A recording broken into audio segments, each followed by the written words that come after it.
জান্নাতে আমি যাব না, জান্নাতে তো আমি যাব। আরে তোমরা দুইজন না, জান্নাতে তো আমি যাব, কারণ আমি নামাজ পড়ি। আরে ভাইরা ধৈর্য ধরো, আল্লাহ জানে কে কোথায় যাবে। তুই তো নামাজই পড়িস না আর আমাদেরকে ধৈর্য ধরার কথা বলিস। আমি তো সবসময় আল্লাহ রসুলের কথা বলি। তাহলে নামাজও পড়। না, আমি পড়বো না। বাচ্চারা ঝগড়া বন্ধ করে সবাই ভিতরে আসো। মহান আল্লাহকে ভালোবাসলে লাইক করে সাবস্ক্রাইব করে দিবে। বাচ্চারা, আমি যদি কোরআনের কথা বলি তাহলে তোমরা চারজনই জান্নাতে যেতে পারবে না। কি জন্য বাবা?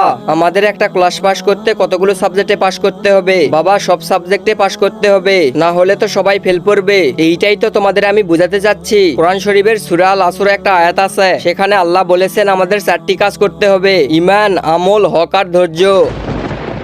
সুফিয়ান, তোমার কাছে ঈমান আছে কিন্তু তোমার কাছে ধৈর্য নেই। আর মা, তোমার কাছে ধৈর্য আছে কিন্তু তোমার কাছে আমল নেই। তোমাদের চারজনের মধ্যেই কিছু না কিছুর কমতি আছে। জান্নাতে যেতে হলেই 4টা জিনিস আমাদেরকে মেনে চলতে হবে। ঠিক আছে বাবা, আমরা সবাই কোরআনের উপর আমল করব।